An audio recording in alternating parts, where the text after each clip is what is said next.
Oke,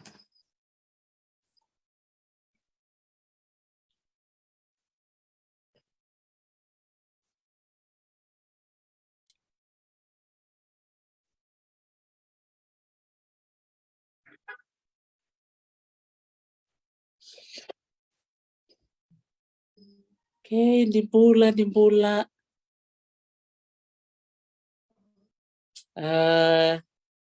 Aulita ni rongo di kero binaka. Kaya kaya ndombe ka bikim ni sar tiko mai. Kera nga ni tukuna mai ni rongo adan to mongo. Ni kera bi usap tiko yani ni abia tao bakalilay na nung kumona liba-liba. Hawaii. O bambul sar tiko ni bikim ni todo kasar. Binaka balebu na nom ni sema mai nambongi binaka ni kuwa. Okay. Okla ni ramamaraw tiko na ni na ramarong mai. Kaya kaya ni siguro ni rongo di binaka. Kira nga ni tukuna mai. Kaya kaya ni rongo diaw. Ito ang ambita nga may nalingano may banggo. Kaya kaya siguro ni rongo di binaka ni bita mai meron ni dola kaya uro ni takabe na mona liba-liba. Okay. Dimbula, aloha may Hawaii. Olitaka ni bulu binakatiko na puno ta pangau ni sema tiko mikina na yakabi binakatiko. Maru sara bakalebu ni sema tiko mingona nonda pulang. Punga bikim niyo ni sa sarabatiko na non na poster, sa non na flyer. Baka tiko ya ni lebu talaga bikin tanta sa sarabatal tiko na non na video. Biyo puno ito bingole kikinoko na bisi buru-bura. Sono ngona bonto tiko na wanga, sono ngona tombale tu,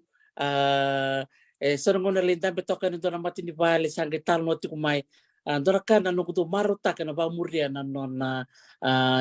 ngande kana nona tala no. Meda na ba kambulu sarwa,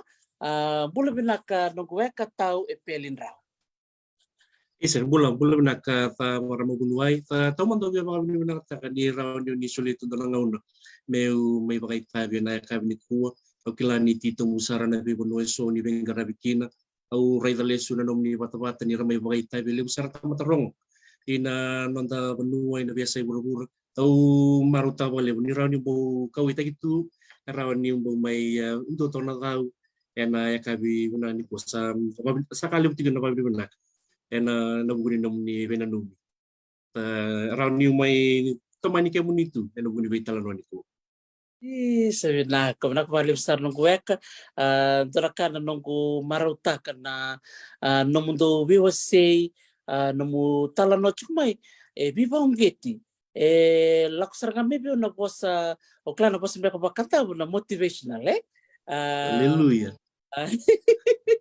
Daket na ba ungeti yaw niu saraba na nomu tala no biba kasamtikina. Kaya baka dombe ka na dorobo si doon ang nila sarap chuk may no video na ya malati na yalo na no movie baka un geti membeleta na baka rongo na nanda rokobir na tumbutumbu na puli lebo na ulutanga o waseti kuya si merman din darungo leto na bi ulutanga so kira mandangan yot o baka bula mandanga mai kora mo kay pa madalti ke mo madamay Sandon. Lama lebu marama tau marama gunuai ta bekem ni todo na beka ni warro ti mai na kabini kuwa ta na rango epelin rau au ngone ni na ilanga mai ba ta keba kau ni taronga eso eran tau tu mai na corona ilanga erau ni kaya ni ya tan wal tongana na ilanga ya ubikile bali usare lau toka na banua undau tu walebu kina yo maru ta kan rau ni utabuta ni ngone ni na ilanga mai mba kaun tau susu tu mai tomuka kaya kami unam pamatal takan na buno baskina maramat tau wayau susu kaya na pakan jawa balang ya adopt ia au susu na lama ni bubale na buku ni nonro bendindina kila tamanggu rua sama ni boleh kina ibe tamanggu lewu ka susu miau na marama na tinanggu di na may salani api ay samo ay pasui arubundi ilebu ko balau leis ito ko may kinanaisema lesu ini lamay viti lebuka namarama susunyaw namarama ni dikumbia may madua taro sa bading ruro ng gas raw susunyaw yo ba binibina kan ni raw sar-sar tig mengoro nang bitum-bitum sar-sar tig may Sydney i Australia sa gatul sa ulka na ang bagay na non raw bay tig may Serne umaru tawali buku ni baru tayo ni kalung erawan ni ulang rumut tukin so na itali-tali nimbul ve buku sarabali buku ni non taray dale so na panuan ta sala ko mai watake na ve kai so ra ni tatakawa na buku ni non tambula na wesing sa bagi tul sa bulu kabitungo raw roto kana isul-soli o meli watake ater nungulaw ni vale maramatau may sanggani na marama ni bunuay sanggani da kaun robe pasu i nambautini sanggani da kaun robe so nangaw na santo la katungan na bosa baka na bosa ba bunole wala manibale iyo so ele nangaw na sanggay tawlenga mo ba duru malestal tigo so na bosa bamba raw ni raw nambautara raw tigo raw nangoni na bunua raw da butu may kina o daw talita ka wale na nunggu ray da lesu na rambay lebu ni bayban no sa siya makina na baywakani ta may bakando rawi talano tiki na sember tigo bunay katkatunyo do na natumbungu barua atabutu may nakoron ratambu may nandi etiko na nito isema ina banuon ratambu inandi do talaga natumbungu barua atabutu may nakoron na malata i bunise kantabu biwakani bola sar i moedo kala inandala ni abu na malata i kantabu kasa tete sarto pina na biukani na vesa ibiti makatalaki na vesa urubura ukila na nusu ni ngauna sa tigo kinongo kambimpi na non tabana numira na lubenta rawani matata tigo na ponuwe tigo kina na non ramata ni katumba keba kayan talako na bi koro mga biti siya na bi ponuwe na vesa ibiti rawani matata ni tigo na kanda ena bi pono todo vanga nga tay kina na sala ni biukani ena bingo na kaya totoka bakoti binakabali mo na nomu wasema na nomu isema ni vyokani sa totoka bakawuti ongol sare di kumbia na isema ni vyokani di kumbia na kora da mata me di kumbia tau awa bola ta kan ndono penunggo chiko batule chiko na utobatu o na lele ke buninuku kaya kami na rin sa Kalimantan na rasawa din guro ng gasi. Kaya kami na rin sa Kalimantan na wala ni sudo na yun na. Ang sakit sa ito nga nagdala matasaw, tinanong ko pa, di kaya wala yung stalti ko so na may tugtog may baleti raw. Kaya kami na arawan yun ng kay Doon. Yun ang kay wasya na kuroda pa dapat tumekin na dayon di kumbia. Di kumbia isa na niyo sambulas siya bekem ni kaya na raba ka di kumbia ni bakarong tung menambong ibinakan ni kuwa au klan na ling di susu may di kumbia sa tu sarangan ko kapakapatukan lebih susu biro ng gase maybe na nonta turang bulang to kay na sirvena kan ko pelin raw sulit mo ko na nanguna may talo na tubikan di pili o niya buli madibi na primary school wase buli manalang to ka Fijian school ta gona ya na Macau sembara ningai wa tuluan na matanitu me be sa ta kinaya ta udo ko na Fijian wa kina Indian asangay bu kinaya na me ondelan na primary school wase buli mai kia wangai lai high school na Tambu high school ro to na bagi runung dulu me na runung dulu ka ba ni utia o sangalay puli na university ni Davao Pacifica wala ang bakit tulog kina wala ka na nunggu degree na Bachelor of Arts in Tourism and Hospitality tau marutawali bung balatan ni yana penuang kala kiya butagi may kina na be penueso sa buli takatato kina na biasa ibiti pakatalaka kina na biasa iburu-buru sa totoka nanomuli USP nanomu jigita na tourism and hospitality sando nomu nanomu chuk ngamo nangole en tambarin di bulia ito na taro ng gori maramatao nangauna siya nakakina na bakalewe form na form 7 na buku ni applications and wakaw na FIT nangauna ya USP awas angwila na wana dava wan dingitaka. Ia na serau to na bagi ronon dulu kawa ni na listing tau ko beira na sabakan deitaki meraduru na university endo bolai mai na pepa. Nangau na sa tambagi mai kina na matanga ni warawai o baka monggali kilro ata talitu ni sa tonggai to na go na tourism and hospitality. Ta ia beiau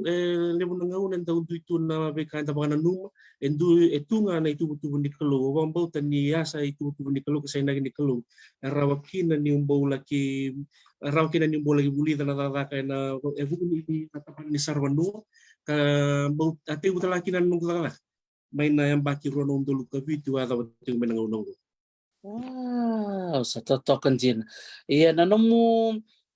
may taka-taka talaga uri chuko nanomu sibi niyo taka-taka palili na Fiji Airways. Iya marama tahu ta nangau na sa tasongo kina na bura-bura ta baleta ni wanda utu boleh pun wanga di sarvanu kito ngai tao ta tegu menarono untuk lurus bulu sa tegu lockdown bura-bura tahu doko sa talangani rawa kina na soko au sangai mai tokai i vale tegu mo baksangar ta kau mani dua bero tu na lewe wono kito tegu na Fiji Airways na bugu ni kana varau ta na non lesu tale mai na cabin crew na dani ni to position certier to seti ku ngana lewe vida na ngono na customer service trainers na ngona sa lockdown kina ka sa tega bu tubo ka na company ni Fiji Airways atau sangena no me tarai da tale man na be ka member na non puli na service training wera na cabin crew bo karate bu tau release tale yang batu rono dulu rosa bulu be itu na lewe wono ya maramatau yarto level 5 yarto asa dau daga tunga and Fiji Airways wa utong duanga wangole mai tumba ya na dabu kala ya orang ni utukuna se me wasea dabu kala talanga ni bauta ta nangauna wangole kina mo lagi interview na henga ina soso nangauna biu mai kina na moto kame utombo le to me ula ko na security booth au sabaka tu satu ngaturanga ngona bono na mai tiukin Vir tau da kona kai tauri ena buni dara da kaya ta tigo kinomero ni tulogoni savia tol sa bulu kawono na mbakina na buka tiko Sharmila Singh Choweli ta ngar tembua Stewart Billings itu na leo guri ta keto tigo ta usange bole wasia tuki na so na kilaka kau bakasong wana tigo mai na buni dara kana wagan sarwanu wata kay na bibonoso around you po be bugitikin ngau na lega sara na nang guati ko na Fiji Airways rota ta mga tin na bulo sembari ningay tandola tale na na bura-bura me ule tale na raka kay wanga ta keba kaun ni watara around you na wasya mandanga ndo tikina nang no raka tikina Fiji Airways dono ka wa dingo marawa balat ningau na ya maramatau esentende sartunga ng bula ta na wanga buka rasangan dibuka yarto ngole wala tikuna na freighter flights ina vivo nueso ka na isau ina Fiji Airways na lo manitin na bulaya tiu sarera ia isa taurang ana maso tauna no masaran to nga una sala ko la sa awasabi apa suka awang kay may tukuna tigo beno gulo ni vale sa sa ngai birau na isau bata kina kayangan revi na ngau dona po sa kay dabuto beno gulo ni vale sa kabanto ni gulo dapat kuno ko ya work your worth not your pay. Work your worth, not your pay. When you work your worth, your pay will eventually catch up. Angay wasya to koya atarong yaw ng bungia, what do you think is your worth? O dawut nto na matanifik angay tuguno koya na vengaw na todo ko niyo dalaka bitu to na nung bakasama na kataw ko the cover nung vengarabi you deliver according to what you are worth, not according to what you are paid. And angay yaw nga nangauna menangkai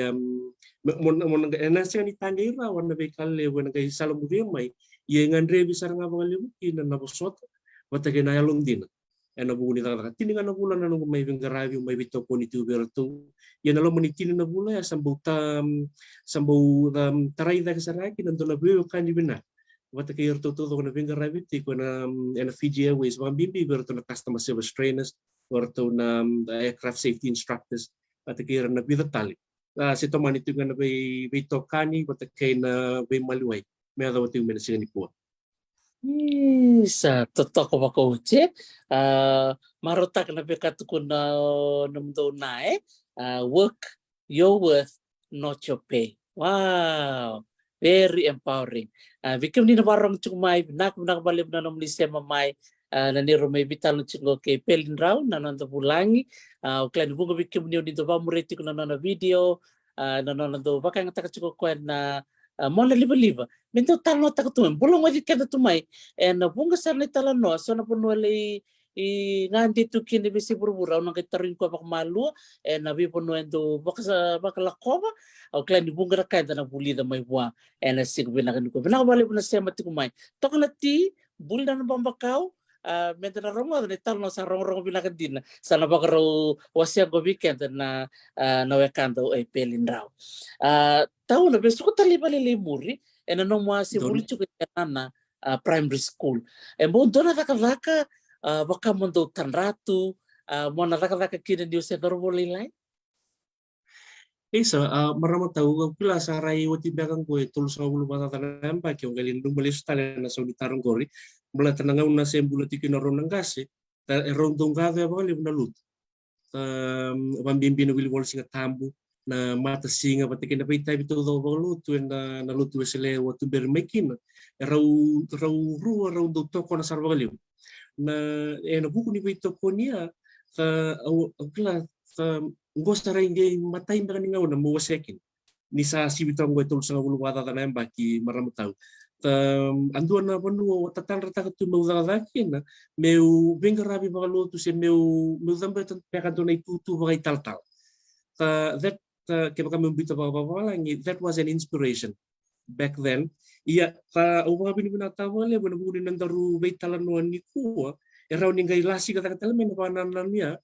dinan ni sang bakan ni lako na ba na kornibul di lotu se meula ko na buguni buli ni talatala se na Bible school ia already tali sutaliti ko na buguni be no so around in the may bakay tabi tiukin and the sata ka sartum banga na itabi ni be bagalong nga ataki na itabi ni bagalisialo patake na itabi ni wase jisu bira to ko na duwe kanda patake na patake ranon dito kani sang wala ngain na non to banu asam bola gitu tetetal tok nganin na penuan tapi malu itu kina na biasa uru-uru sa totoo ko ba ko che nakabakilibon do talita kana no ko ipatapatang mo nindo arang wala men ko bulan do tarong bir na tarong go me baka ni kaya ni sa ngoni mai endo tu na kaya do tanratu no buku ni dindu susu da susu mai kina na dindu talanga na bitatanra da tanra iya na buno sali tiko kinongo ni ona rele so na kila siya ni batalaka na bunua o sama ya to pasarong toto ko ba ko tibinak ba lib ya dar nang wal sare na unutangan ni nomunting ting mongole na tamba ni sarbanua nadamman ti so ng bolem-bole o sutaba o klan yo saba madal ta kamay na COVID-19 na kaya nasama yung songo tumbutu na burubura siya ko tuno bilokaki so talanan rendre was tama na endua rambaile bu na buru-buru ni sarbanua wa bilbina ka di bauso taba may so na bingarabi na non tabanua ta katiku talanga na iwala-wala ni bingarabi yan ta so taba may bunuatan doon na kauray da ba bimbi be kenda na itawkay se be kenda na ngoni ni witin da ti un tamba ni sarbanua na non tabanua na ken na bimbi ni ken na rambaile bu ta na non daray au nawasa ndo na kena bareta gina ngona na matini na ka wa ka awaseti ko na kambani na Hilton Hotel in Danarau na ngona ngo singai wati kana biuli mai na university ni da na ronong dol ka bitu sa te udala in Hilton Hotel o ba reservations agent nangono te buki na nanugo bakasa mawasana numutunga ni say that this is it ni say kwasar ngango na lomang baka ni tulsa bulu wasang bulan pag mengo na tikungan na hotel rendo tani beka na hotel na laki na iyo na dami tok ngay kya niwo ti tolo na baki nanunggu tiko na Hilton Hotel angay sa lasi kata kami the opportunity me ungole na company ni wangga di Sarbon na piano Australia ta nangaw na lang kumikin na opportunity au baka ulo marua nungu nanuma ni usamba utoka bole kay bale usamba utiko en dona kamba ni bina kay saro tio tunga ia au maro wale ni wanding taka no lande au lande len dona kamba ni usara ta wangole lagi tingu mai Sydney na pia no Australia en rono undolu katini ta wadada to make na loman tulambak na ngau na wasalande kin na may na hotel ay wiki me ngole in wanga di sarvano mai Australia gare ni rambay lebu sara na buru-buru ni bengaravi ta embimbi na nonda ba rambay lebu ta na nonda rai ta au klani rawan ni na bembole tiko be na kanden eran tiko en be tambana ni bengaravi in nonda banua and the sarayda na binaka kina tali ni ka erawanin da takabo kanda na kaibiti so kanda nito ke sa tabi saw na company na Fiji Airways ano guni kana yadawan na tutu na batili kalima and a Skytrax rating in the world of airline industry the rayda na kena sa tega bu bakasanga rayva libsar uira na daw ni bengarabi mena nonto manu mer lagi ta kay bunotani sa membuta na po sa bakamba we have what it takes. We have what it takes, but it does require us to continually challenge ourselves. Sa bayaw na and basing on the one numiyaw na batang na dapat dar sa dapat ko ngunungo na dapat talendar na takava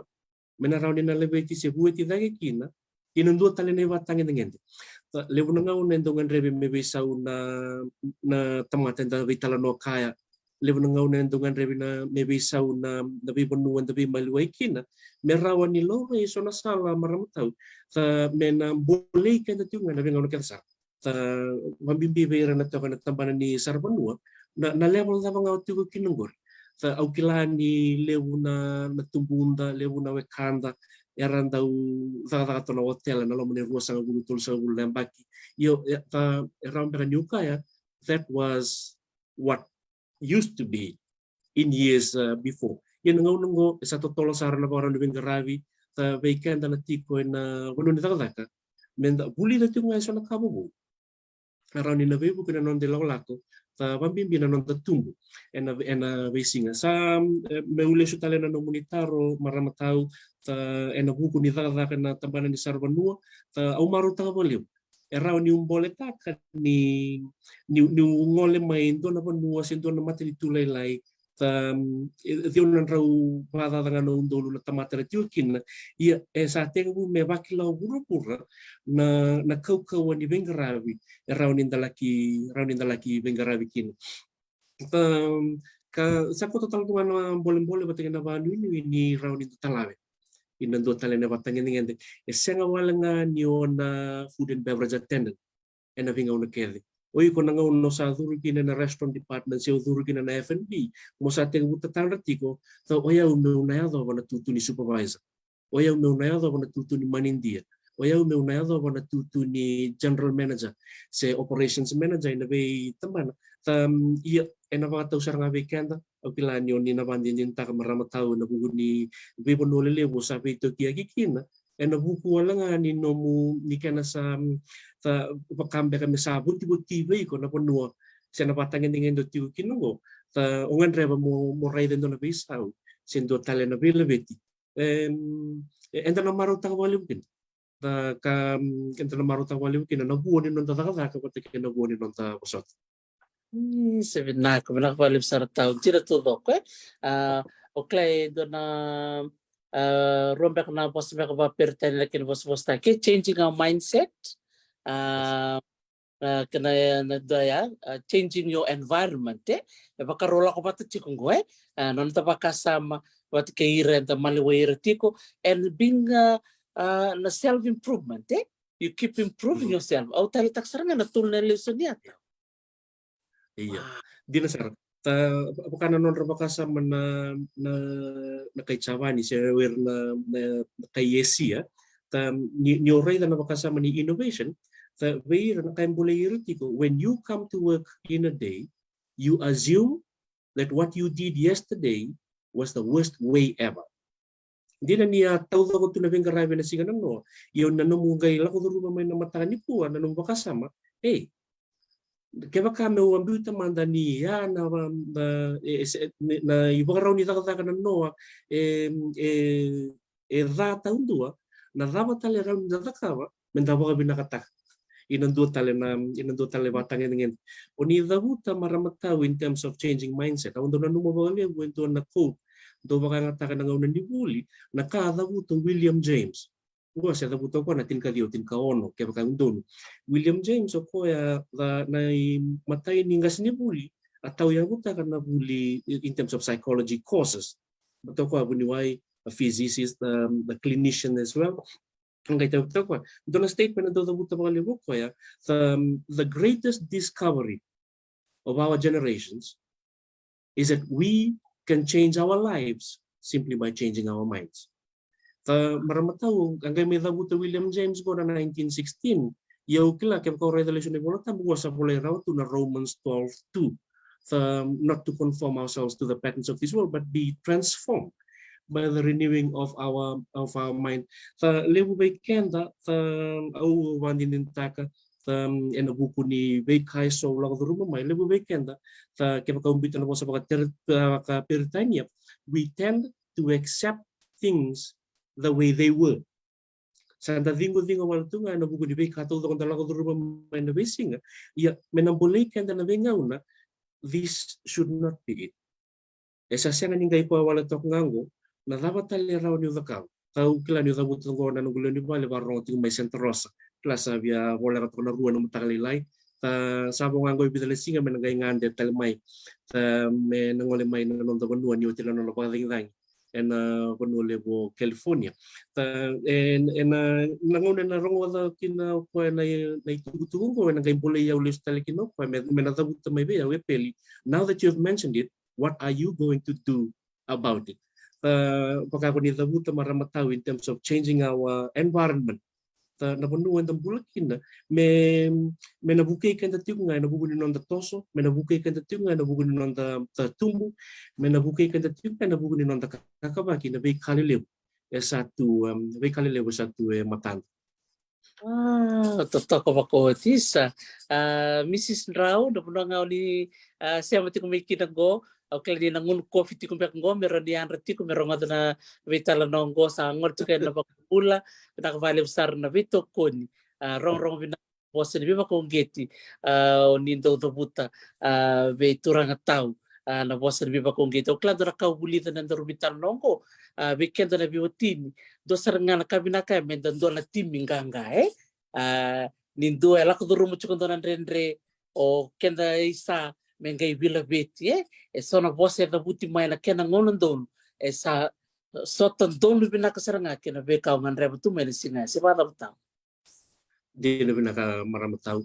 namu zabuta na buku ni bu pale batake na wewatini ngo sa ikatini karuan yang baki ni ne rau bawati entantong kay ray dale su na nonday tege bu na be bu no eso anda saya do ben ngungu kandi na nakaw ni dabuta na buku ni kenangan rebi meno pakatau do ta kinay semaya balte kay baka siya ni tau do kinay semaya enda na bakila nan rendre kay na bimbi ni dolo ena venga una kedasar the reality maramatau ni enda na sota nan rendre enda na lako duru na proses eso emosi ia kambi bikin na sota don talana ka don ngandre mena paka marin geti sarana lo manimbulan di pupale na vein dinati sena trust we need to trust one another balata na be bosan darong wata may tumba na doka to nga na venga una keda sarana foundation ni bulan di pagawati ye ke bakay sa tiko rawa na yabun de ya ni nomun roben dinati mati kay na matata ni nomun roben talanoa rawa sar na nomun raw lakoduru mana be reso doon nga na wasa pagsamtang toka se menakaw may be na sa unikakan se mena sotabi pagada na idolo na laman bupale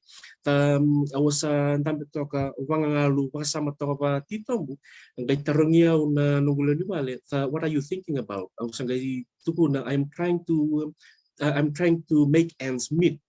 ngay tuko no ko wasya may we will go through this together. I said, I do to you. And that means I'm in it as well. If you need us to rob a bank, we'll rob the bank together. Ya wabin binabole muna siya kanin doon ng pangalay putukuli. Iba yung gaya ito nga nabuo ni Lola ko ni kena sotabi ng bulan ni Besi nga nalaman ni Bubale. Setul ko sarangano mo ba makalamaya hindi na sarangay when we work as a team we become stronger ninda nakakabata totoo ko ba ko pinakabali Mrs. Rao na nomubos ni biba kalong gataki babi ni nakatalang bikim ni tao ni oni alam masoli mo ni wasia nan rendre oni la ko durumati ko o klani bunga sarbi ra ba rong chuk meni ko sala ko durumata nga ngon sale nan mata mo bale siang tunga ni na binaka tunga nós estava na rendre marota ka no mua se maya tawe ya au na pa no miro chiko le tambangon le bura marong chuk men bong ni ko membaleta na no mudini taka na bulia na tambani sarvano o chuk tor sana rip sara ni balangi abi kemni na barong chuk mai na wase o tau weekend so na bi matini tu sa butuka na no na taka na tambani sarvano na program da manduan ting taka se na leso ni dava na tourism program on ya nakuturo may USP. Winawala maramat tao na degree ni tourism and hospitality biar rampai lebuto. Mulai na ngo etiko kine bida matana units katarati ko na tourism in general, na tourism marketing dan mata kina na kena bi matanggal tao. Ya au ba winawala ya ni iya na bunwa ya butegi maiki na kilka kaungai dur maiki na buturara ni Sarvanu. Au te utoka na Hilton Hotel new au gere da nangau no ngole mai kina na Hilton Hotel ta ebia lei sarbe kana kau bulida ta mai korni buli me windu tai tai wata kena kaanga mai bulidi en abono ni daka ia na foundation wata kena veka to da bulidi mai na i korni buli a webu kena buni kena rampai lebu tai kina rai membaleta na daka en people no eso en dalaki bengaravi people no eso dalaki bengaravi kina na nunggu lande mai na kornibuli ni na university ni Tawan Pasifika awate ke na Hilton Hotel nunggu lande mai na Hilton Hotel in reservations au ngole in P&O Cruises Australia tau galegi reina kina ni na veka saranga endo daka to na hotel na indela ningele tu tau tu na loma ni wanga ia awagala na P&O Cruises rotanga ni tulu na baki donia na na sudu na ngulu matua awangai baka tulawa me umbiu na daga na wanga au bina kata me ubangan din ta kana nona se me utiko ena nona tumbu kena nona sudu mani rau ulu matua bito me na daga wanga me daga bandua we buku sarabale we na buku ni kena ona da buta tigo bale na rampai le di nontarai sa engan revi talangaki na beka dala tigo na kuno ni dalaka ke umbuta na posa pakat peritania we need to be hungry to learn new things awatiko na bakalilay na carpenters finance dona bulia tako sumai nangau na tako sumai kina na bulingo na training of trainers TOTS module 1 una tapos umekina na bulingo sa esang saranga ni berau wata kena kau zakabtiko sena benua au tumberi maikina ia agai sulewi on dona ni boleh let me try it out abai buku sarvale na bakatulawaya balatana awatiko wale lain carpenters finance awangai apply nandun na itutu na Fiji Revenue and Customs se FERCA kina na Revenue and Customs Authority na itutu ni Sales and Marketing ta wati na interview ang girim may nanonood to National Manager Human Resources se darato kina na andun marama karubi kalay manasara Lily Wong darato na Fiji Revenue and Customs giritiyaw mo ko ni sa wati na interview ang itutu na bayaw mo sota sara na position o ko apply may kina sa tauri au sangai wala mataro tarin ko na yun na tawag na gunin ng mungiriti ang may kin nang ituno ko we've seen something in you we want to try you in something else ko na mo sa tabi ang lili and na magironon dulutin katul awasangai landaki na training au tarakin na itutu ni training officer na Fiji na Revenue and Customs tamban kastamba na sese o ba binawal le ni sa tel na rambay le na beka and kakabakian ni kina. Utaka wala na Fiji Revenue and Customs Authority. Awagay retaliation, no longer retaliation tingo maramatao that it all comes back to a full circle. awa se te guna tambani sarbanua awa ngole mai sa lako le taka ko tani ngole le suman non banua go sala ande ina buru-buru ni training mandela buru-buru ni training au ngole mai taka walele na Fiji Gateway Hotel se tiko na tambana ni training go sa te mu medidi pata na training wata kay na tourism and hospitality angay tarungi au le taka buli plantation island resort na dono ngau angay tarungi on dono dorobong na maramatau na dorobong go sa taka na piano Australia na ngono so ape anare tarungi au ko ya how do we apply how do we get into the cruise industry awang gay dabuta tiko everything is done online oi ko mo ngol na website o rai da kina ta ona gay bamuria nga na sal siya na bamatala imbuto may kina. That's how you do it. Niwot kina nung gusto mo na taro ya maramatau. Aw sanggay bala nung malesu. Let me check. May uray da manda kaya baka yung dono tiko na baka salo sulia sa senga. Ya nangaw nung gay banga garataw kina na yakabia. Aw sanggay rita. Doon na ka na rambay lewu. Doon na ka na rambay lewu ni daka itu ina buru-buru ni sarbanua. And sa kanina daw rita tu. Sanggay tabolea. Ta nambong iti ngaya o takapana na update na nung CV. Awa tobole awa apply na ruwa na company au klani na rauni na bebu ke beso erangan rebati go merante awa se meralande na company se nawanga ni sarban mulelew erati ko na guru na ngongo fa ina nongu fa page na Facebook endo na website on do baka tawoliw ang bito pa lew ti ko na ina nongu page balata nyukila uban din ta gona salawa muria ena buku ni nongguang ngoli maulante nanto na company lewu ni wanga ni sarban no iti ko may merig nangunaw sa buitan nong application na to wala to na company maramataw Norwegian Cruise Line na Royal Caribbean Cruises wata kay na Princess Cruise Line ta berto na tulungo aruang kay da rimbali sumay araw confirm ta may ni raw nganreba me ulante me undiaway na interview gay baka sa matatiko. There is no harm in trying. We have to try. Na regret lewun duan nga kaya bakau o sangan yung tawala. Siya mo sang atong mandanga. Waya wendo na ka kaya kami wasya vera na itamangon tao na tabuta lesyo na kawadabuta. There is no harm in trying. If it works, congratulations, it worked. If it doesn't work, that's okay. You can always try again or you can try something else. Nabuko ni nonta sa sanga sa nabuko ni nonta banggar ruang na company rawa through romay Norwegian patakin na princess alako na matay ni interview na ikarua patakin na katuloy ni interview maramataw rawa takapataka na singa mata doon na singa doon na walo na matakan doon na tini nanduwa nga na malawa raw through romay na offer letter may na company ruang sanggay bendu tayo tagapata na nagubaka kasama ibay munding itaka ang gaya na Princess Cruise Line ni via bola katok may bal elevo na non ratuwang ngayon daw sa may Sydney Serabay si Auckland New Zealand yan na Norwegian Cruise Line company lebsar tutuyan dua menanggay ngole may nanon desa sa sa Pacific awasanggay to boleh enduan na sala enrenre may nabukeya o nabugun nagutumbo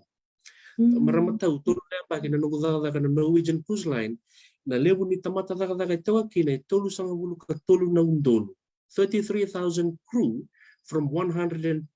different nationalities nalo monitor lambakia nalo monitor lambakia maramatau enduang ana ngonibit ta awalay daga tawa kina ina company na Norwegian Cruise Line may ato ba nga no biu may kina yung guys tawa so nang nimit yerto kay na company na Once Powell na company ni Spa na China erto subcontracted in a way wanga di sarban walelew era tu kami binanon ta boleh kan tiko we have to try we can muni na binakata monitor ya ta ningole na website ta wandong bitawale wala nunggu ta page ni Facebook in a way positions tau lako ito to matatalangan anong tabang sangkrata kay bit sila nong tabon mo se in a way bono tabang magagarakin nir na biuta may na itutu erangan reba na tamatatala ka na biuta patatala may na requirements ken ito ata natikon na po sa papalang na MQR na minimum qualification requirements we can na binakata Ikabimbi mendan kay reita se bentabanti kay babang matua na dava ngan drevi. If you have it, if you have what it takes, by all means go for it. Balatani enang gaiti ko nga na saleso mera muri ya na kukunikan na shortlisting sa nanon vending taki. Kaya ko ni pakatara maramat tao endo talaga na pakasalo na binakatimo na sulia lebu weekend and the santaw ngandre pasarba lebu na takataka ibaluatani. We tend to access anything and everything that comes our way. Kantong gay lebu ralaki balang gaikin in terms of spam. Say in terms of say sona ka vaya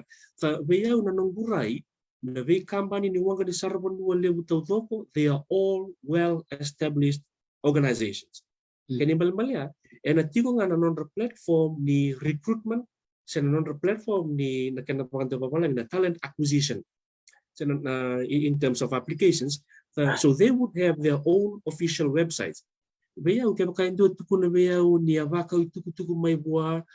endua a message may buwa na WhatsApp. That's a red flag. Balatan na veya company liliwango, I don't think they'd be using WhatsApp or social media to communicate. And ito na non official communication line era nira pamuria. Pati kaya karua maramataw nanungkuray na veya company liliwango may kina. If any recruitment agency is asking for money to activate your registration, that's also another red flag. But the right than I was may natulon na wanga di sarwano, nakamba di sarwano liliw. And doon na policy and the one na lumibaliw no recruitment agency should be asking for money when they recruit you. Ay na may company. May company was doon niya may. Bigyan ni na kangu around yun nang wala na website on to matal tati kaya kaya nga ang nabita bango maramataw go to the official cruise company website. Ngole na non to website and tiko dola link ni careers. On ray de ida kesar na irasar na link ni careers and ang tiko kaya na ve tutu. Era ngandre basa na bay tutu era baksa kagartikin ena buguni tamatatarak ena besa grupo. Wow. Right, the live saraka da bulit di ko bata na address ni official website and din na bi company porto na Norwegian Cruises Princess and chukna na non official website Hindi na sarap. And natin mo na non official website muna dabuta man na website tawo bakayataka. Allcruisejobs.com. Allcruisejobs.com nangaw reda kina go indo na website era to daw wa kambi tugu kina itinika wono na company ni waga ni sarvano lelew. 16 major cruise liners, this is where they advertise their positions. Aside from that, napakaw ni dabuta tiyo maramataw na vay company taw ko etiko nga na non-official. Tingnan na official website ialew na nga una reda eran daw biu taruwa ina non randui page patakay na website ko ya sa mga takawaru balata wa mga taka na nunggu sa sanga mo ngaradaka na Norwegian Cruise Line aw mga nga tata na nunggu mga sanga ngaradaka me unde away na Holland America Line sa indo tanital na company sa via indo na raw limo sa mga bagay na non tuso ko to na company mo erawang kalalay sar yan yung daw talawang kalalay so sa ranan naman ni sa wang mga tamer sa inaholan American Line erto around yung tukunan yung wang kaway mama to na way company taleso sa wang kaliliw sar ipaka na Norwegian Cruise Line nono to wang kaliw endo nung dolubitin raw na kay mo na crew lang Nakruwa lang. Na Norwegian Cruise Line. Nakruwa lang nga. Maramataw Norwegian Cruise Line na company laylay. Orto itin kalim na non ratuwa nga. Na company lewon doon duwa kasokot ko nung ko na Royal Caribbean Cruise Line. Doon nawagaw na ray ni dabuti ko bawa sa may na social media matakay na news na Icon of the Sea. Icon of the Sea siya na wanggal lewon doon duwa kasoko ina nung dabura-bura na nga unay tabukina na ina bagibo na January na runong dulo sa ko ba na lebo ni tamatatagal na beti ko na tulong doon na kaimua. Ia na veiau na kampanya usama itigo kinang na Holland America Lines ta etini kanduanga na wanga. Era wanga lalai batana na ito kuru na dona wanga itigo na diona na walu sanga bubu. Na ena ngaulongo na diona na walu sanga bubu rota toka ni etini karua wanga tata na undolo na leo ni tamata tata era wanga tata tata. Ena lo man kampani kero sanga leo ruanga na ngone ni viti. Arudava tigo na Holland America Lines o yau bata kena nungu itoka ni o Stewart Billings. Anta udaka tu na Fiji Airways kera wala isota kera wala bata na lomanitin na bula. Nangau usali sikina mulai na Holland America Lines asang wala talanga ni okoya alaki daka kera udaka angkas ni buli. Keba kain dua terongan na dava udaka na lomaniwanga ele werdo na numaniu kabetani esana raunda nganyun na bakasana wanga. Kaya ka utara na uli ia ausana lebo to mantanga be ira na kanan tahu na buguni kana wakili noang na ni ruda da ka pata ke Stewart na buguni be ba tabuli kira ungaraba na non buli na kai mo ni wanga na kana baka samara ra don tua kaya ka mo na ba matal tana da ka e tau bata saranga na itu ni training manager in a company na non tabanua na dana beke itu na learning and development manager untuk garap tahun non robuli na kaimua era tigo na lo menuanga do talaga na bakasala ile do tarong yung mai sem na ena buku ni sala eso rami ramuria mera apply kina untuk kay bakasala tagir nga oyau au siangan itiko ena recruitment I am not part of recruitment na kangauro ni takawa raungan yunan dusia na banua muni nang walikin.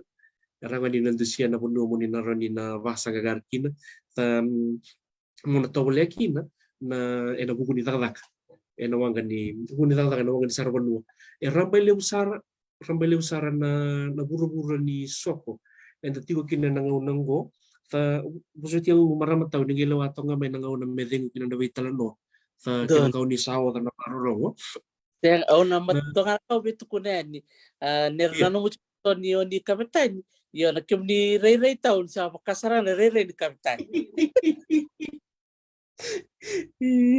Posible Yo sa tawala masana. Au na tawala masana rako to man nga no gundren na ka ni sar tigo guru. Sa totok rong binak na no ni talano chukumay. Bikim ni nabarong chukumay so sartar chukumay go na allcruisejobs.com. Allcruisejobs.com sa totok din. Endo na taro lak may biya un se bernyo tumanatan ng talano. Kila di munggo weekend chuko na passport ni Viti. Tapman na naman ni passport ka pakatapa na visa do soli ni oni ngole na bi matin 2000. Donu binaka. Ayaw tarating nga na passport ni BT esoran daw nanuman yung sa tigo tunde may panuatani o binakata mo bakan data ka ang nga ni BT au tigo nga BT so nangauna sa dola ko ba tarabia ni na kere na gugun ni sponsorship so on to kay buta in the hustle bata kay tigo ngango and iya nabuko ni no monitaro etiko nga na passport ni BT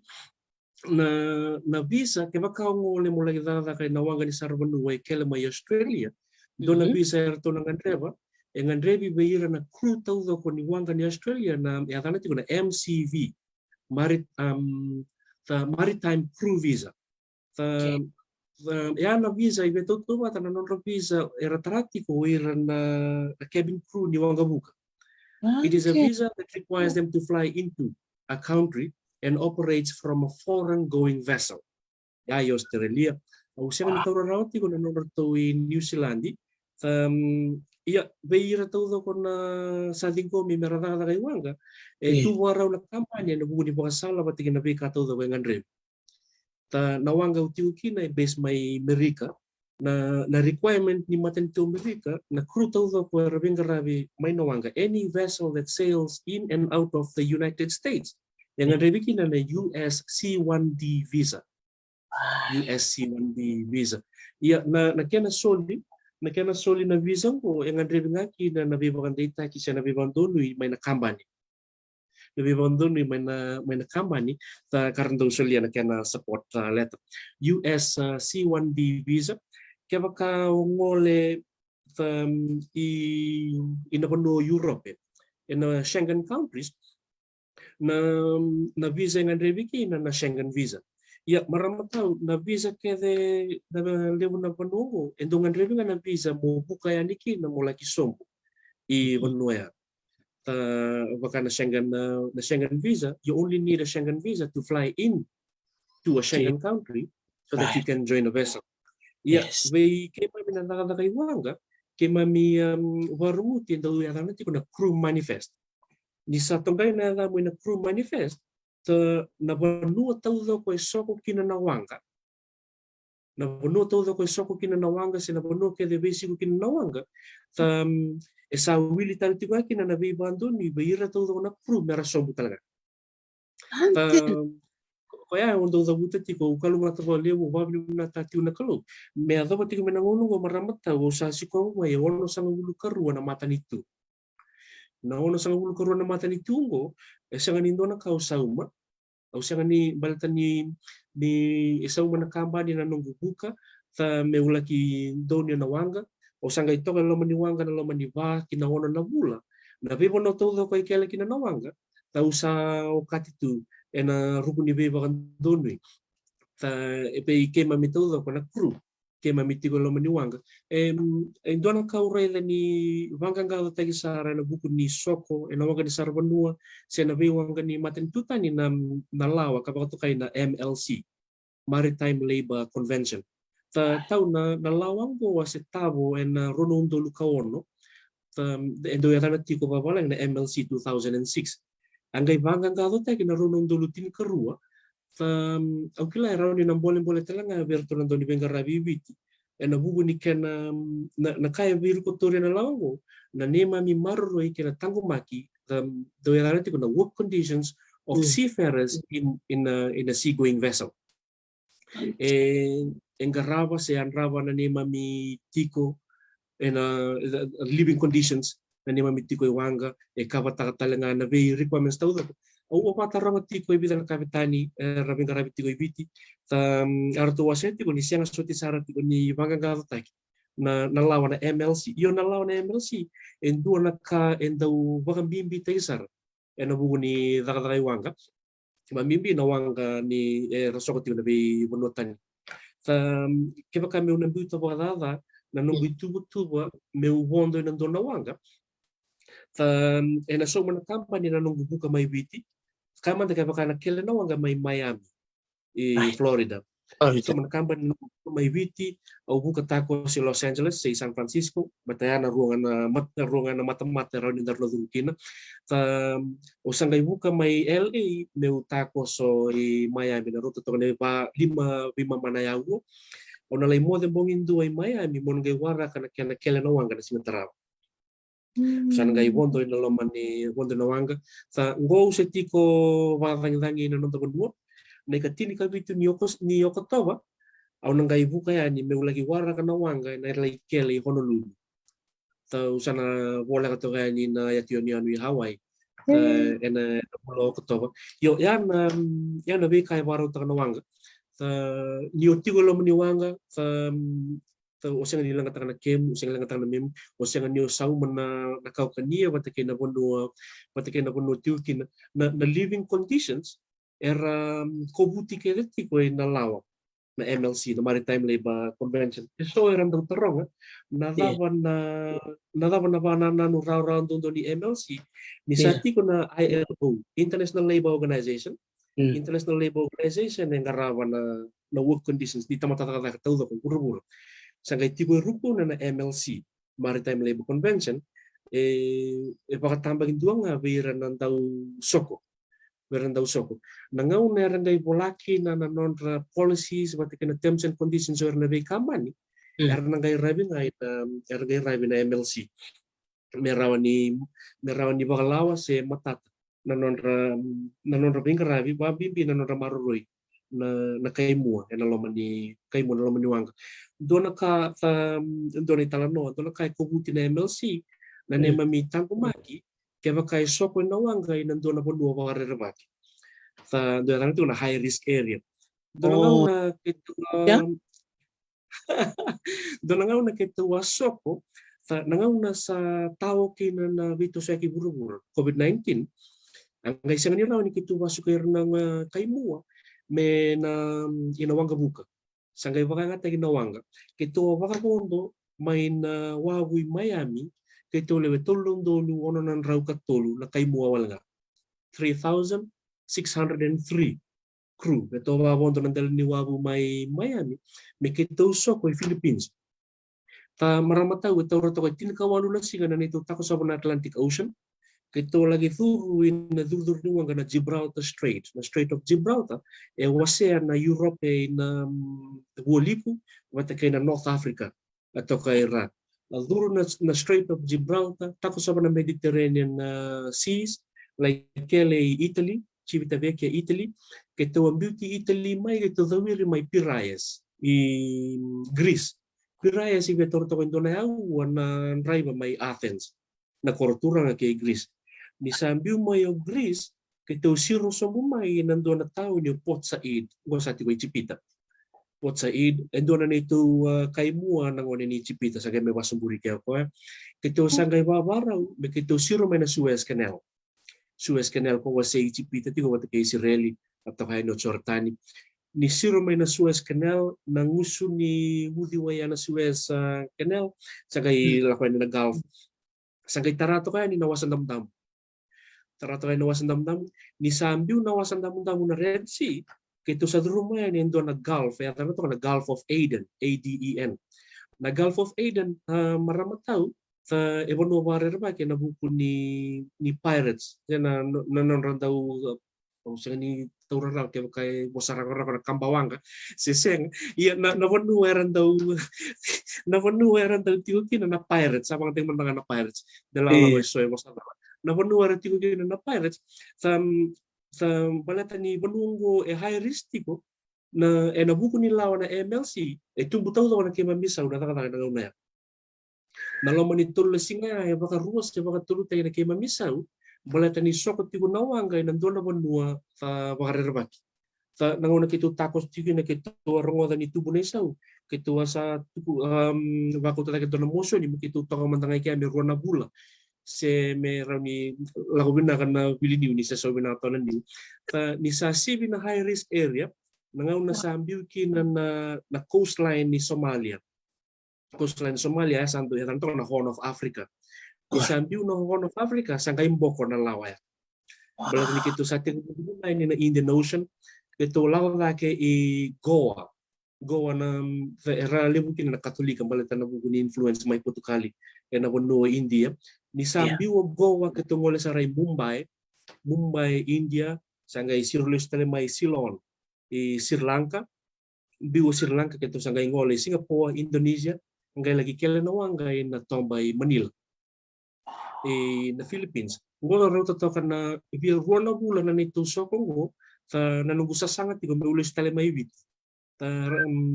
May nanunggu sa MBB na bulo February awang gayato tali may nanuntawan ni sa mati na bulo July.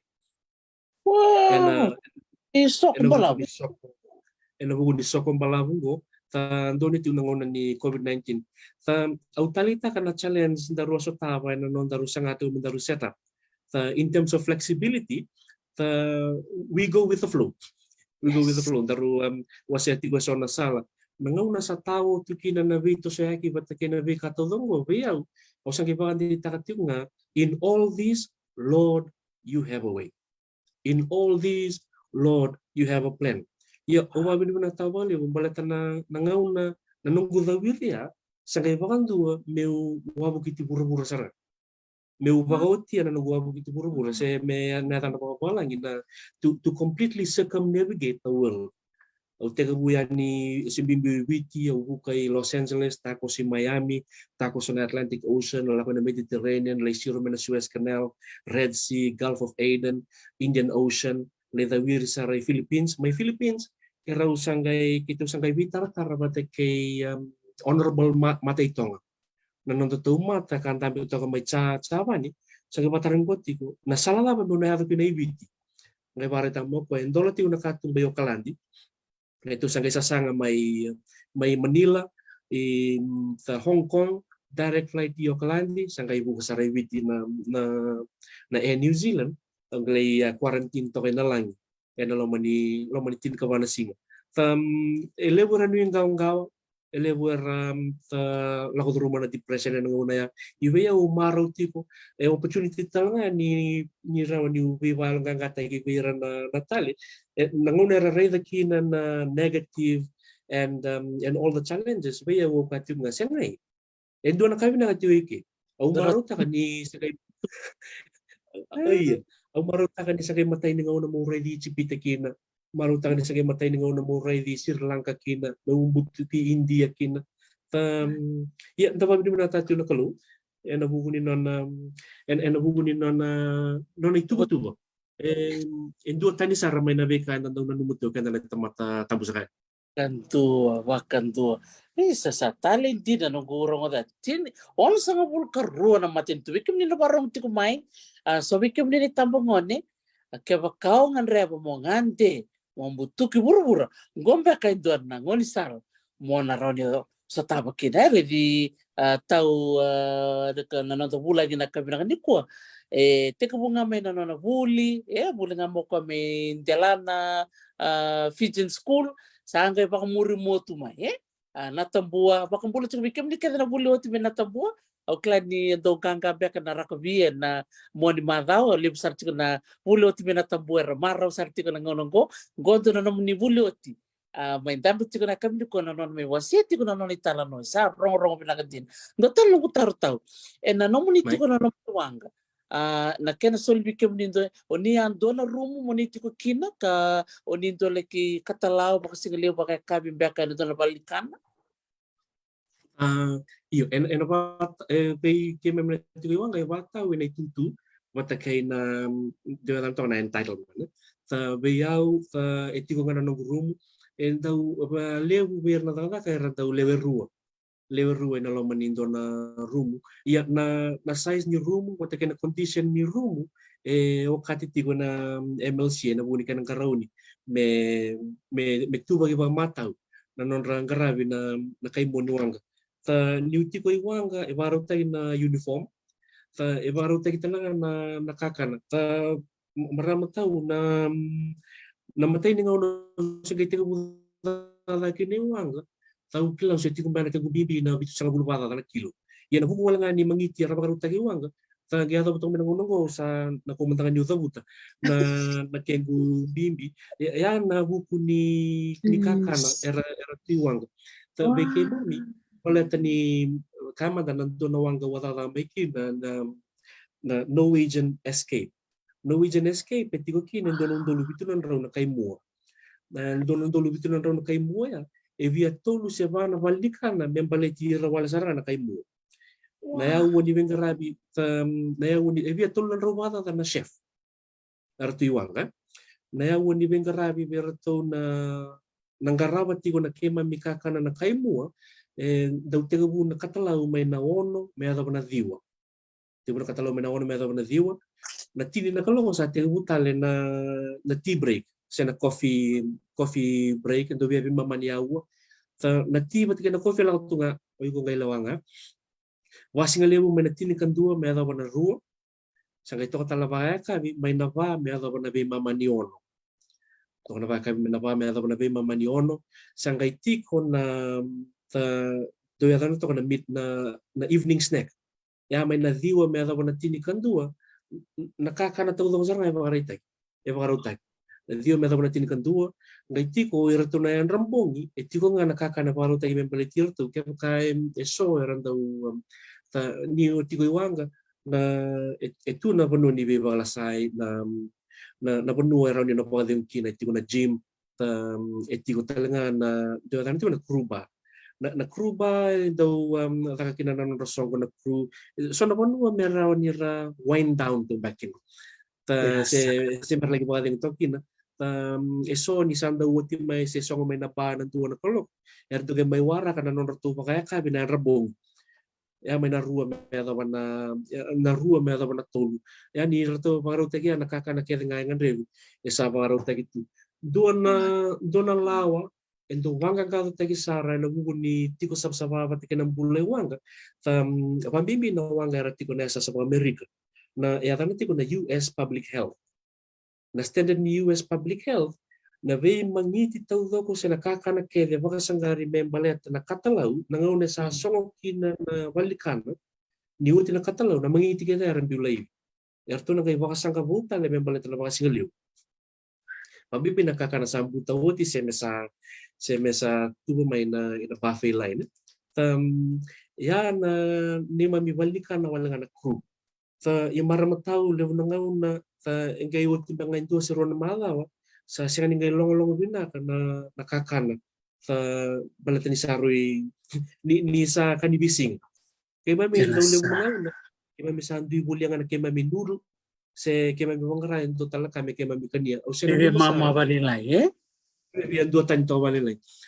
o sila no mananunggo ati ko nawangga ni Sarvanua may Australia kay tudol ako mga bitarabi Port Vila Vanuatu nangauna kay tudol kini Port Vila waya undolay kanasui na market ni evangaraye sona kakana erawa ni bounduatan to beke mami evangataray talaga beke mami kana inavalni kana era bakangata kana Sarvanu inawanga kwa itiko na Norwegian cruise line ay vana undo 500 na pasindia evitin kaono na nonrato valikana eran itu na biasa ni wanga tin kaono na valikana beke mami natatay wanga erawa talaga ni ke mami lako beke mami wakangata endo baka ungeti beke mami ngole arawa ni ke mami be maliwa patikira na Sarvanua era tikitu ni non experience na non daw baka tarong ke mami nabuko ni baro ni bula ena lo ni wanga Kandi, nangibani ni sa soko bata tu salah ko ni nambala ni nomuliso ko sa dilibikilay. Siya ba tahu? Iyo. Mambibi beke mami na cruise na kay mua na tikulo mani wanga na rota to ni ono se walu na bula. Enduan na kami pala na kay wanga beke mami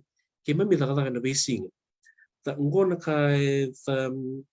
so era siya ganito tararaw ti balta ni nyo daga Vanua eti ko na no musinga ni day off nyo daga wanga enaloman ni bana bula sa enaloman ni ona na bula o daga en basing tau daga you work every day but you have your suitable times of rest se meuna pa mataltaman na nunggu iwale-wale ni dona singa erawan ni una tegabu au na tiko mena bali bola ena be mama ni bitu na matalelai tegabu na be mama ni bitu na matalelai ngai dona nunggu kalasi na diwa na kaloko na kalasi wanga endua tani mai Vanua ni ke mendo ka kalasi wanga erawan ni dua ngana yau se dua be mama ke mani bala busara na ni rona yau ke ni balembale mai na diwa kinatini au takaban dona kalasi erawan ni kalasi daga ni sexual harassment se kalasi ni dona policy ni wanga na may na diwa kinatini arto na lakuhan ni Leo Rosa kalima ng wani uli nartulay uli ni wati na tin na kaloko ula ko libang gara coffee ngayon do talaga kalasi na mama ni tin may na mama ni tin may na mama ni tin kan tua yasa ikaron ni nung kalasi ena do na singa o tiaw na listal may bola may na tin karuan na kaloko tin karua au sanangay tarana ng break me vana yawo new break to na vana yawo go kaya kay kele to nawanga au nangande tumba ulay weitamba se ulay sarsara mengaya go nang unulis tal may kina muga may tigu tale bol ena vana kaloko dia kawi endu na kay be buka bagalebu ena buku ni daga na besinga ta membuta na sama baka pertania your mind is always occupied you are always busy and time flies Okila ni tiko talaga na kena psychological effect. Na bibu kasar bale, bale take ka waso sutuna, na lele na numubana na numay bale, siya na numu ngalili. Ana totoo talaga kin na numu contract. Na lo maniwanga, sember niyo ngolele sumay ipiti na numu ngono di mga lain. Sa totoo hindi na. Wow! Sa matata binakay nung pamataltak mayan na bibalikan na bira na sarvanua binanong do balikan nga na staff o mani baka samta ka tao no muto chuk na balikan na rubitan na takati ko na bimatanggali kakan so it's like a banquet ni do sarap to kan so na itamba sambo totokan din iya kimbalmal o iran na nondang mo na ba karong tuminggo ko sombe karando do makasanga so ira chuk ba kana tamban ni o iran na chef nangan ribsar nga bali mo na bitambal na bango sa mata tao Di na sara. Nanguna waray na ito na website matanga ko wala buto to ko liw. Iti ko talaga na category ni Gel. Where na tataywa nga na tiko na tambanan ni Balikuro do wakto kay na Geli. Kaya ko wakasanggaran na mga nga na round yun na ray na Geli department. Balatan niya yung kay ray na Geli brigade ang kay tiwa kina na Bitar Tarabi. Ni way tutu na kitchen assistant sa kay tiwa na comic cook sa kay tiwa na demi chef na chef de party sa kay kina Bitar Tarabi sa melaki ala na executive chef position in a way tutu tawko sa nang kay tiko na qualification requirements yan ang Andrevi kaya kain duwe binakata me nakakakay na wagan sa Rabanu pambibiyan at tambanan ni Baksanga nindaro siya tiko nga natamban ni Baksanga may bukin pa kaya karoon ni mga matalata na 22 Narati ko na loman ni Wanga ni oray tayo doon na Wanga na tutu ni Beliw tayo na kapitani dawili na stripes ito kay na wat ni Tambar. So kapitani wabe mama na stripe. Etolu na iwase ni nakataka nila werti ko na loman ni Wanga. Kani matay na deck department, na decks and a nautical department. Taong go na nonreto itabi na baka Wanga. Or to na nautical officers. Ngayon kina na bridge officers, na first officer, second officer, na safety, staff captain, miliasar na tutu ni staff captain. Na kaya natarawa na engine department.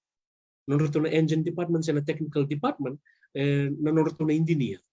Iti ko kinawero to na electrician, iti ko kinawero to na may tutu na nagupo ni ship engineering. Sa kaya katulong na iwasa-wasa lewun na hotel department. Na hotel department ko rambay level doon sa gaiti ko na kanabinti-bintay wala lain na nonreto na housekeeping werto nga nagdapan ni sama ki room atau na housekeeping sa gaito kan endo pubuti wata kaya ko na food and beverage department na nonreto na food and beverage gaito lutalenti ko na kanewasa-wasa lalay under the food and beverage department sa gaiti ko na nonreto na tapan di mga sanga na Geli. Dua tani nga nanong reto na restaurant, ko na bunuwer to tiyo kina na restaurant manager, assistant restaurant manager. Kaya kamong buita na kaya na Bitar Tarabi mayra, iti ko na restaurant steward, assistant waiter, sangay iti ko na restaurant host, sangay iti ko na assistant maitre d', magalagyado na restaurant manager. Yan nanong reto na tambanan di Bitar Tarabi na balikan. Kaya kami baka sa matagali siya, to ka na wanan raw wata na endo na wanga wata kami kinabiyabanan raw wata na pinggarabi nga ibalikan. Balanta nirang karabat tawag ko na outlets na restaurant outlets. Yarti ko ya. Ngayon do tani nga nanon natutamba na beverage department. Isor do biya maksangran na bartender sen ka indo wakati bole na ya na beverage or to na beverage department. Endo nga natambana sa umaro bole ni sa tambetan doon itutu ni Beluta kaya plan na rin na Facebook doon na Susana eti ko na piano Australia kwa sangay tarawa na tutu ni entertainment director yung garawa na natambanan ni Bibo Kalasay na loman ni Wanga norto na matasere where tawag ko na activities mataki na kids club sabi luta ito pinando na maramay ito kay iti ko na company ni Wanga na piano Australia and go. Totoo keserangan ketua sarap sarcunga na kinitam, right? And ibola mata arto saya tercungai bida na tempat ini beba may biti anda marutak ni dari dir na nonda ngone dorbo ngone leo bikim ni talangan na warong ti kumai ke kau di tatandra muni takataken na wanga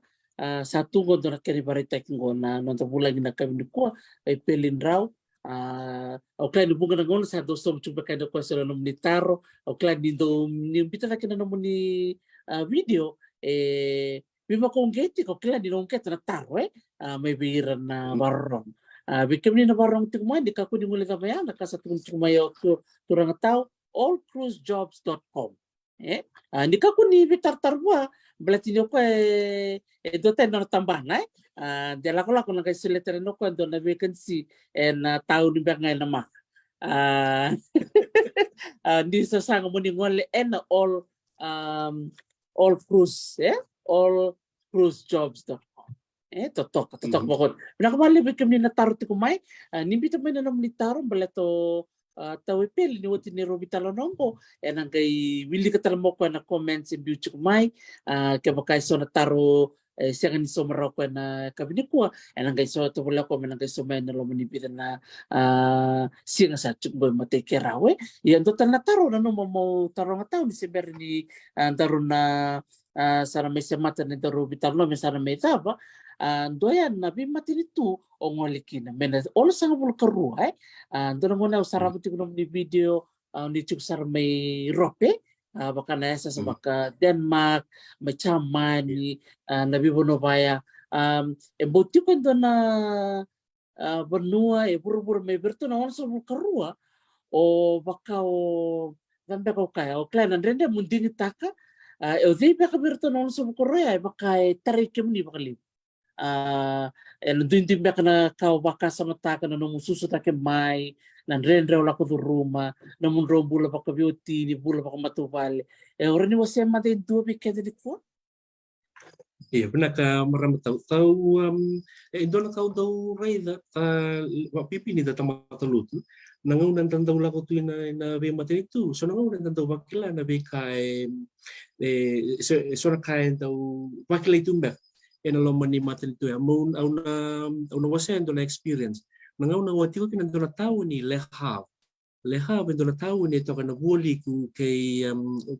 Varanasi ta nangaw na wato balawa wati kinano lo man tao ni bakay tarayaw tu endo na rarawa sendo na lolosi nangaw no ti kinano lo man tao ni ya awang kay leibanti kay Valensi ko do nangaw na natin kadiwa pasang bulu bata yang gai lutu buka tako so tulan rau tulu sang bulu kawalu na wanga buka ni England arvalu tu makine tulu sang bulu na undul nga saukuro lo mani tau ni nagai raida ni na ang gayabu mga na tau ni tau do kaya raw ni onduri ti ko baka may nambua isuba ona raida saratu na matasaway walubay ni sa gaya mo ba doon na be banua ya ta eran duin sar tu na be mata nitu ta inabe sai burbura ta maru tawa lebu ni me ka di tabut ti sambu lagi ya tabut yo ono sang bulu karua ta na mata nitu me tabut ti main singa ni kuwa ta iyo taron renre dina kem ni maram tau taron renre ta balet ni te lebu sarana be banua ya and maruta kana ninda sikobo ya around you kaya sangan ni bakana no tanda ulis may witi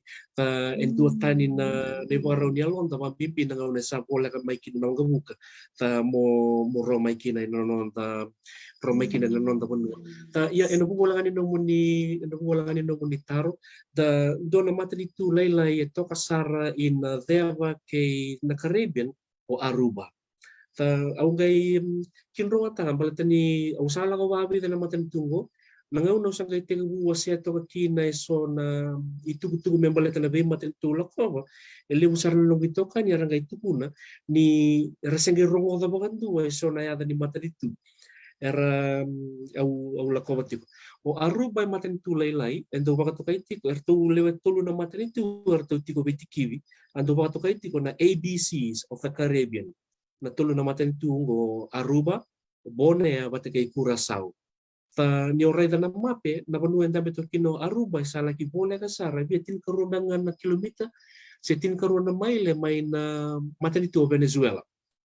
atau kasarani ra na matanitu Aruba engali ina matanitu Netherlands do berato na pana matanitu karto wakati ina kingdom of Netherlands. Tau maru talaga na matanitu ngoni do ber na matanitu ta bola gisiko talaga no gulo ni vale. Ta veiau sambola ko mai ona sa ulu kerua ta ngande mai watake au no gulo ni vale na yang bagi sauti ta mai toka iwanga na lama ni 5 na malawa busiko talaga kino ko e viwa na matanitu. Ta veiau maram tau ngona i sauni masu. Tanindona nga una nanongo sa tega u sarawa ni na be matanitu lelewu o sangai mosula tu mindona nga una merto na bangan din na talaga na nongo vale ta na be bono eso au sikobatiko ta ukilani se lewu tanto na be matanitu me una la kova ta ba bibi na wasa pasifika se mo talitiko eso ta weekend na veokani na turan kan marama ta enai wili ni United Nations e tigo kinen donan raw dio sanga bulu kalima na matanitu 195 countries in fact there are 193 ngai ruoti ko na UN observer nations au se tarati ko tutungo me na vida na bagisawati do Palestine and the watake na Vatican na Holy See, which is considered to be a nation on its own. Pangalay wili taw dawati ko na 195 declared sovereign nations. Ta irambay lebusara na bura-bura and politikin ta kaya baka uron ni wasya mga maramat taw do na manua baka sakiti ka raw nito ko na nibiba ko rin buitagiti ko nanongguati ko may nabuali ko kay Norway. Aw saliti ko ay Hammerfest Honningsvåg. Ya idakasara sa to kay raw Denmark, sa to kay raw Finland, wat kay Sweden, o ko sa to ko sarani daki. Ngo na manua, aw sangalay ray daki na kenan daw vila tulang singa me vana bula. Sa kawando ni Rome. May nabulo evereli me adaw nabulo ako sita daw to ko na katulu sine karuas sine katulu ni madaw ni ako sita. Sa kayon Rome na singa. Weekend na to kay na nonda bonua esando mataw na raida na singa me dambe na matalay kalagin Rome na kavi ia verto na wekanda rati ko may na Arctic Circle above the Arctic Circle karto sa bola katarani na North Pole na kaya ngay dandang na singa na bulo evereli nang ngay lagin Rome sara na bulo ko sita wana bulaya erara mabando nga sa enang ulat todo so lang ulan yan rabango na tin karuan ng bungilew da raitu ban da sereta kana matanisinga pero ta rua na tulo matalilay na matanisinga sen tambe tok ngai laki iya endam pipa kurbu taki na rambay lebu ni bura-bura wata kay na vehicle lebu nanta kay baka samantara ni natale ni no buli-buli ni kalung raw ni tabandi ni takatu na be say bura-bura ta dua na matentuya tau do talita ko lebu nanuguti ko may Aruba irasar patikena kene karuan nanuguti ko may i Norway en vanua i Honningsvåg na vanua sa kanin daw Rome kin na singa na laman di manapula. Wow, sa bukanga na sarelealo na nomu tarloti ko ni kuwa tau rong pinakadina vida na yun ni vanua nito ko na may Aruba nito ko na may na ABC bikim ni na parang tikuman dita kan ni na numati ko na ni Vanua o Aruba o Borneo Curaçao natulog na Vanua na Vanua baka Caribbean totoo baka uti na numuase maya ombo kalunga totoo katao na bida nambak saut at sinin nambak sauti ronon dortin katul awang wali Trinidad and Tobago awalaki vuli malika iya o vuli may na University of West Indies Sandina iya rabida na ito to kana sa na Caribbean balita ni ratiko biboleka tili usar na bimatentu au wetaratartiko batagay so na kanta may nanonta kuno rabing karabiti ko na buguni takatakan ikaulut ta na italtala waisia tapa bula-bula tiko may na St. Vincent and the Grenadines or to Vitamani vida tal to na wekhanda ra da ko lut ralisi men lutu sele te vitiki rutuma arsabi ngarabitik inaya sa na Caribbean nakatali balit na panduo na Caribbean na maramataw, uy ko na nanumo sarangan yung tuibiti. Awaseti ko may namata nito Dominica. Ni uberaya ki oreta na para grass na gini grass na vika huata kaya nga tuibiti sa wala ka mo watarang kaya bakit ko na norto iselekava. May usate ka buwer sa di enano gumaraw ta kan ni uray da leusar na ka sa esang sarana ka na duwi may na nonda tiko na nonda wando. Sa totokan din ay taman kalungat ta kita meray bikin may manangan na barong ti kumay na bungi pinakan ko bikin na barong ti may sadar kalong litalita kay sangge tos ta juga na wili-wili ni sarsara tau nang bungi pinakan ko pero ti kumay na rong pinakan ni talano lelebur na biyokan ni pa bulat ti kumingo nang bulat pinakan mo Australia doon po pinaka Menisilandi bikin na siyam juga Amerika pinakapakaliban na ng mundo barong ti kumay klan sa mataklilitin ko may rope sa tin kadot ko nakalok sa napulak na tin karua and singalim may chaman klan ni sarap tal chunga na namun itambo may chaman padama na namun niya buto ki chaman ita Tau maru tau wale baltan lebu na ngauna na tau rongo ta wale tunga sa tau sarava ta ia awang wale na ndo na tau ni lele ya tana to Warren Munde. Warren Munde te evia tua na ya wana bondo train mo ngole Berlin. Ta era kera new kaya they keep to themselves. Dui na bay matatamata dui talaga na bay kaya nalaki soktaba yang ngaw na lang sa ranong buat ko may sama ni Rona pandua ka wang walekina dua ay Warren Munde via boleh kay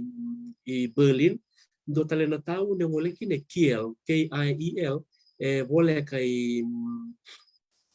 boleh kay ini do tale na sa Berlin ito to sar tau kalau ngata bale ni rawani nanunggu ati ko may Europe maramat tau tau ang butu karawakin na nalaman ni Rona Bula tini ka ono na mata dito tau tini ka ono na mata dito awato kay na Baltic Seas ang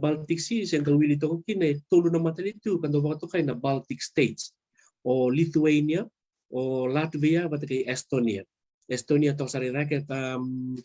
klaro salay way tigo kina na doon na ngungas ni Buli may natambuha high school o Miss Calera tubo nga ni Batu bata kay Masta Rusati ko may Estonia enang na ngo sangaiti ko Latvia ilomondo no bata kay Lithuania in Ira na border na non to border na lewat tulungo and dami to kino Russia iya sangaito kana wasa na Baltic Sea ilomondo no bay basay man na Baltic Sea and dami to kino Sweden o Finland may dake o Denmark Ira bata kay Norway in Dakuna au kalungatan ni Bowiato Saray Iceland elevo na ngauna na daw nanuman niya tabutin na matento Iceland sa nanumanga ni sa ice bakan dutu sa yes esang sutsar yo we yaw maramataw kaya baka yung doon naman nung ray na isang bo saule duan na pipo na todo kong walikin na yan na matento Iceland okay lang nin ren beka na bay kay nagmunibito sa akin batikin na bay kay rawakin na tawati ko may nanonroto kortura nga Reykjavik doon na nilutulewan dami to kay na inataon niya Reykjavik indalana tiyo talaga may nataon niyo Akureyri sabihan doon tayo talaga makalilay nanonroto bosa so nanguna may nandaw ray ni mulay ito na yata ni Sala and na naman nila sana speaking tongues and nanduy bosa minta to wala manda tabuta iyan damaraw ninda ray na nanduy ni Banua nanduin ni wale ni Bula wata kay na bika in the sarabo en nga nanda sikaw ba ni kinanon ra matentu dola ka uray da maramataw inabe mo na todo kung wala kina sa around yung kanyo kalungata tao buong sarabo levo na bay taon nilelevo na bay city lelevo na civic pride on how they really take great care of their nations the second ray da membiu ba ng benu tabi yaw lebu na ngaw nando boleh na lo kung tawala man ng tawano and tagay ray da ninta waka waleta kay lebu na bay yaw bula na bay yaw tali and the ray da na bay singa napakasala man natin wiwali ena bu non roba tabuli na sholi na tambana ni bula sa na tambana ni kena maroroi na benu aure da ni ndo na be saule au bandi din tatu na ngongo na mata sa wai lo kena sa maroroi wa na kena bakanga taki na kabanim benu era baru taki tu wai lolo ia ese se voti nga o ti nga so na no de tokani era do mula da bambek me rangarau na kena maroroi na non rambenu ena buku wala nga ni kena tango maki na be bula pati kena be katale e koto ia san na be ngau na tau da ni zabuta ni ngole mai viti e lebu be rena sarabonu ar do katunga that is on my bucket list or that is one of the best destinations that I have ever visited ai do na kain do sakit taka sa do bole taka e na be ngau na keda sara ta ia kabibikin na buni na maroroya na be bonua and the tiwa kina pampi na non tamatan itu tali ngo viti Sendiri salanga pinaka bali usar tau na nomu wase mai na nomu nganji tikungo kaungere na lebu ni tamata tamsakaya ni na bisi burbura eran diva tu mera ngole mai viti rona wasi oni tukuno mi bakaran diva mera lakumai ken korua sa lesu era kota lesu na itala no boy saregu membaleti viti o klani buku sar chuku na we kantar bakarong tung minggu sobira kata tiku na tambani sarban no so bakara buka tiko and duindi tambani so wasa madan biba kalungang gate kibira and buku ni tabi le berangkat tiku ni ramat ta kibiti tiko tau dina sala iyo dona taro ndo tarong so na ngauna ni dada patikira na ndi kai manabi bulotani engan revi merra pakat tabuledi mambimbi na buku ni matan rendre tahu ndo kaveira ke baka wole mai viti sa automatic na non matan rendre dona ka raunin da bakan din taka na the genuine smile that we give sa na buke sarbangali na non marau taka na non ratiko era na kada na sarbanua ena non da benua sa beka na taka tiko na tambani sarbanua kepa kamu nembito bango I am glad that you love doing what you're doing. I am honored that you love doing what you're doing. Mambimbi na non karabi na wekanda era besi utimai. Esanga walanga ni baletiran na non tabulangi na non tabulan na besi nga kepa kaisa kan ni kepa kaisa bagai bagarau. Ena vinga una keda sara na non yalo binak wati kena non matan rendre ena bibu kesarvali ena non ve malu e wati kena kanda era itu ya sanda auna numa sara maramata ndo ngauna ina lo mani wanga nambala ni wanga e biati kuna tulan rawada na mita ndo na wanga tulan rawada na mita ngona nyoba sama ta kan na size ni wanga keva kao ngole i may natovi sabu na pondo na interlink sa nagaundar shipping nambini wanga rasoko to kay inanonda wasa-wasang ko ibiti ko na bana undolu kina 5 na undolu na tani 4,000 to 5,000 tons na wanga ni sarvanua tawa tiko kina etiko na 99,000 tons dona wanga tawa setiko kina na mbaki rosa oti etiko na 164,000 tons na wanga na Royal Caribbean esati ko na 230,000 ina 250,000 tons levo na ngauna da sanga tunikila na davara lako turumutu era na wekanda da tigo bola katira ia ninda matan ren bir talanon din ngo wasotabin dua ni tau bola ta mai na endo na passageway endo tigo na lomani wanga do ya na bekema mina I-95 e baka to ya tagi na interstate the highway 95 and over na highway waso highway Malab in Yasas America kila ito wala ka na East Coast I-95 ko semata na peses bago dulu sa nga may na moiliw ni wang may adawa na buwana imuri peses Malab na bengaw na kimemindo vesi patikir na kaimua ni kimamindo la ko na bibono kimamitiu kina se kimamindo la ko na mamibono na taka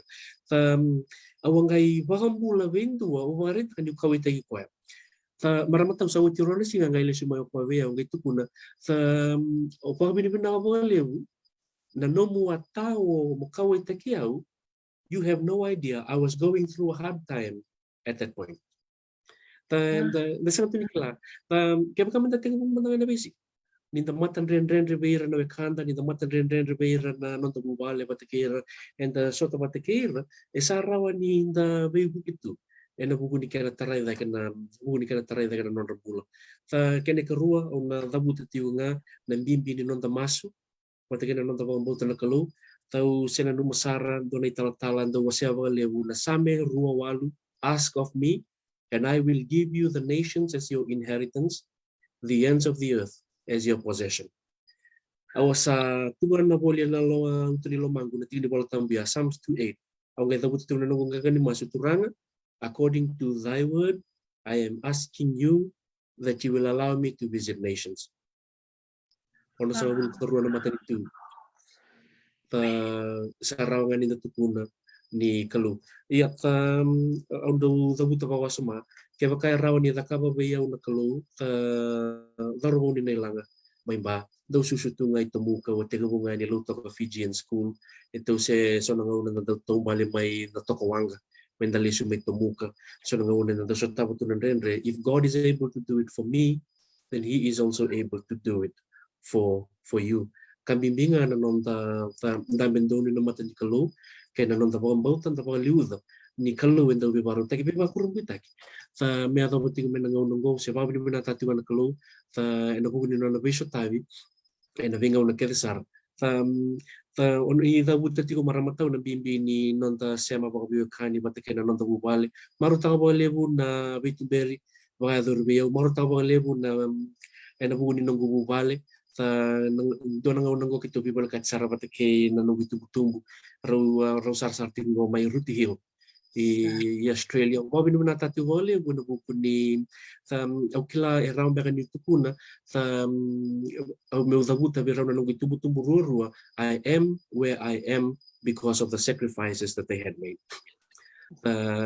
ni the railesu the raida na natale ni linga ni wingarai and the raida natale ni non robito koni we are where we are because of the support because of the prayers because of the love that they have showed. So, menampulikan the tiko, now that they have done their part, what can we do moving forward? Amen, amen. Nako bakalibu na viva kalong gangata ke, wasi ni viung geti, ando sarangana ken mateya na nonta matendendre, nenda kila tau, weekend na ito kiye, na puno ta pangantala ko kina. It's like a signature, say another trademark, na kaibiti ya rado tukuna kemni sa rere binaka na naman ni mata nenden o dingi do tamata mamaraw nindo bikaw itake bikima minati ko ni ko balangi bikima ni nabarom to may biti ngona ka kima misabi rongo to ko yan taundaku ni nonda bono bit kito baka binaka to yan bikim ni kersar na turanga na marama na doro bono ngonela uni zakata na tambani sarbono kemni serango na dabuta na kana pasabanga bakomba you are the ambassadors of Fiji. Hallelujah. Yeah. Only whether you realize it or not, whether you knew it or not, maybe this is a reminder for all of us. And itabi libo ning karabati, kema mitali takana itabi ning karabe na we hotel kena may biti, kema misaka mito rongo talo no chuka, we ira na papala kema misota tiko, and another do talo tak. Na bono ke ni buru-buru la kina isang nindo CBTV tera do kaili we nakaba ni do rongo da tau e do babu na no lulu so rongo nai au do bakasam takisa na no ko bono lilai ni da vindo te tak bena bi matin tulileu baka ni da buti ko mea chamanyo America o ni da buti chi Peter to le chuko mena tokalalom and you come from this very small island that has created this huge impact globally. So toko baka watch tau na no mobile say and the silver na ni ko ang musiki mamiti ko na parong tiko yan and another rubitala na only taka ni go baka matay baka maybe we should do a series part 1 baleta ni okila di cerita na part 2 part 3 part 4 na kena hindi tayo baka materialize na no mulitala no kaya baka ni makuto muni siya matala may nando tala singa may go tandolo tunan ko matin katumbo go tau ni ngwali mai baleta dora kana non ramaraw na leo di bonua era sema tiku mai na tikini ni au serangan dorbital no tukinongo e bakai sombe ka biro do kai tau na nondor me bital no ni ko isa umbe ka ni masbir sombe ka sara sa sanga tu mai dorongon balab era tu staba chumbe ka nan rendre era tu tala chumbe ra ka mundo bonua nondor bital nongo na rere dolaba na be karangan nanga ngane tukina tau seberangan me ka nondor bital no sulit tal ngona ngona bikim ni ke bakai tiku baka nangon mu baka binaka biar tu na linga ni bisu sebero no tumbu era sema tiku me ko me ruti hil me Australia au sa sele ngona kena ngona bikim ni na wale bu maram tau au sa tingo mati una no muni ker no bu ni semlesiani ena bu ni no muni ena bu ni tu tarava au sa na warato nga na ni ngalalaki na batu klan ni oso bibi na non rale ki lo rate una kono patake na tobuto era be ngalo ya kiti ko na sa sai Hawaii interno kai rate bat indone tu era ni na be bu kiti ko be ambi be na Wakanda ena buni kana sarang bai lebu sarti ko na buni kana sarang bai lebu sarti ko na biklai batake na benua enda sema ba be kan di tiko o wa bin na tati ko lebu na nunggu bale nunggu len bale tau klau sa wili singa tongo me na lista le me na manda benua ke ba kai ba tau be au me sana wala mai ni ko dia sana ba utia ba bina manda na nonangande na bono lebu Amerika me na gai ngola to me na mada mengo ena lo mani pa na mada klana lo mani na katuli ni mada ni September maram tau na tigo mai na koro guniwai na koro ne nungu dal mani me rawani me keto na lagi bare ta kina na matandro na ngone rawani bau se mati leso tale tigo na sala ni bekani